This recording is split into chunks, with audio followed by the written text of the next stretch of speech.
the strategies that have been working, the shelter in place, the social distancing, that are finally beginning to bear fruit, they need the time to continue to be effective.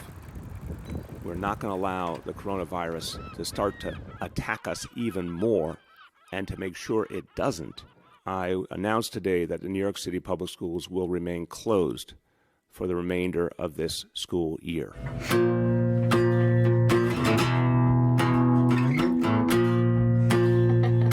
I really hate the pandemic. I wish it'd go away, god damn it. Don't want no N95 to help me stay alive. And please do not sneeze on my sandwich.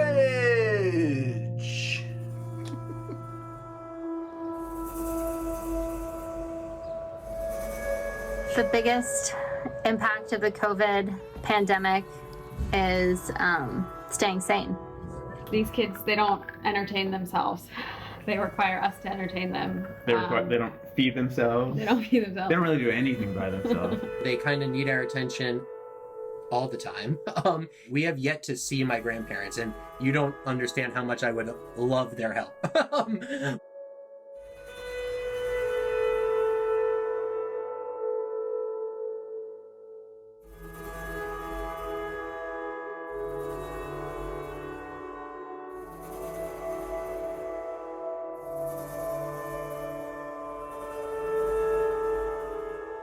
Childcare is a really important part of the infrastructure of New York City. Most people work and they need childcare. Parents are having to become very creative in making sure that their kids are entertained. Yay.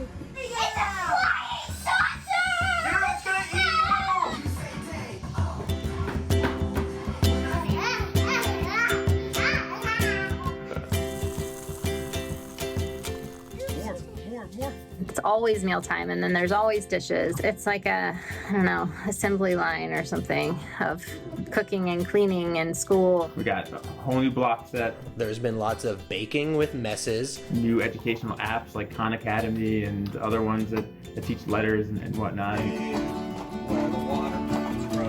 You're only as good as your current activity that engages them. And you have to scramble for what's next. I have heard the theme song from The Descendants maybe 5 million times. Oh, you want to answer? Okay, I'll continue. It's a struggle. How do I organize 2 levels of homeschooling? One for an 8-year-old, one for a 4-year-old. Sorry, I don't even know how old my children are.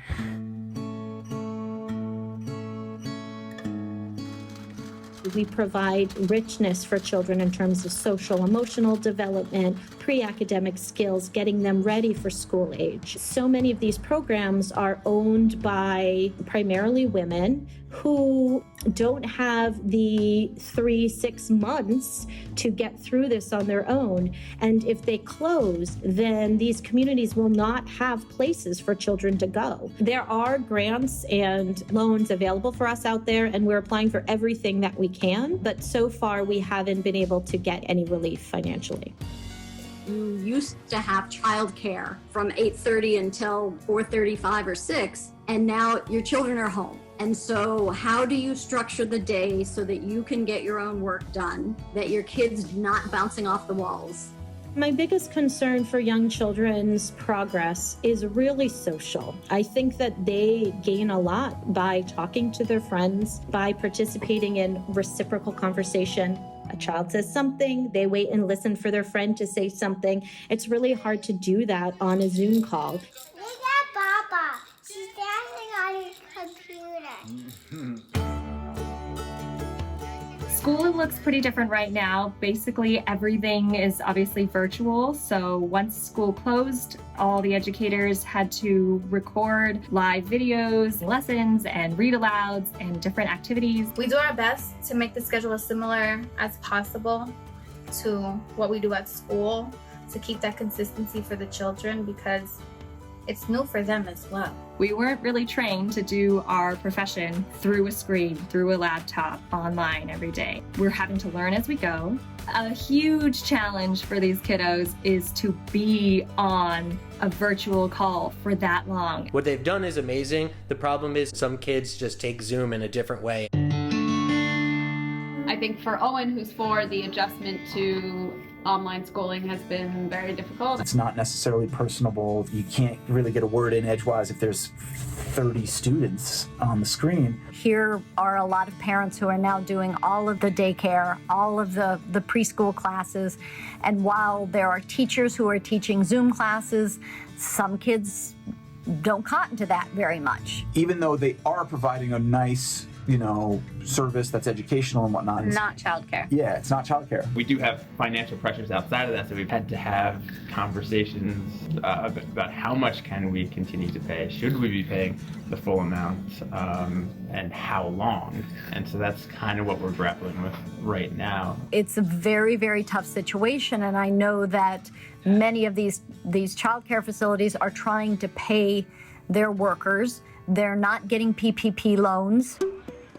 What I've been trying to do is be as transparent as possible with the families about where we are, about what our expenses are, because I think it's really important if they're going to pay for a service that is obviously not what they've imagined childcare to be. It is hard giving money and not getting something for it, but I feel in this time, those who can should. Our 4-year-old's after school program is an independent, they're called Tiny Scientist, and they figured out how to do it really well and provide value for the money that we're paying them. So I feel fine about paying them, and I'm glad that they can pay their, teachers. We feel that as long as we have jobs that are continuing to pay us, we should do as much as we can to support the teachers so that these schools can continue to operate and they can be there for us when this is over.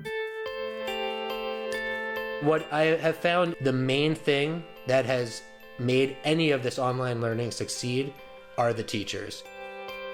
I just drew a person called Miss Melanie.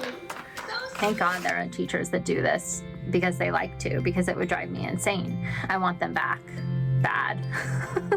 It's certainly heightened our understanding of what they're doing all day, every day. And they're trying so hard right now to come up with ways to help. They've been making it happen for real. So thank you, teachers. Early childhood educators do not make a lot of money. Wait, I feel nervous now. You feel a big burden to keep them surviving. The silver lining for me is just recognizing what an amazing team I have and seeing how well they adapt and how dedicated they are to the children.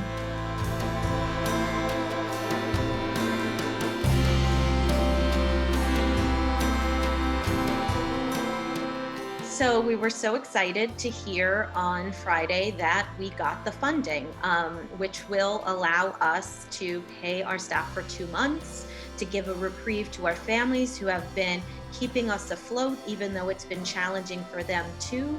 And so I feel a huge sense of relief. One of the things that I've seen come out of this, and this is not uncommon, is that people are finding more meaning in family. I was leaving for work every day. I was coming home at dinner time. I saw them for an hour before we put them to bed. There's just so much more time, which is great. I enjoy that. They enjoy that.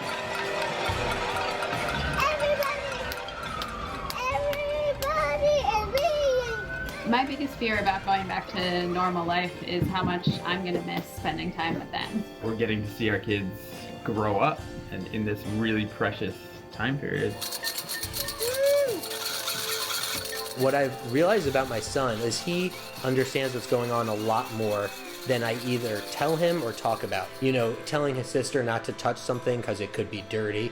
And, sorry. I don't know why that made me choke up. Sorry. I'm sorry. All right. That's so weird. I never do that, and that's weird. I miss you. Honey, I miss you too. You be well. The thing that children will take out of this, we hope, is that I felt safe, I felt loved, and that I was going to be okay. And that's what we need to be teaching our kids.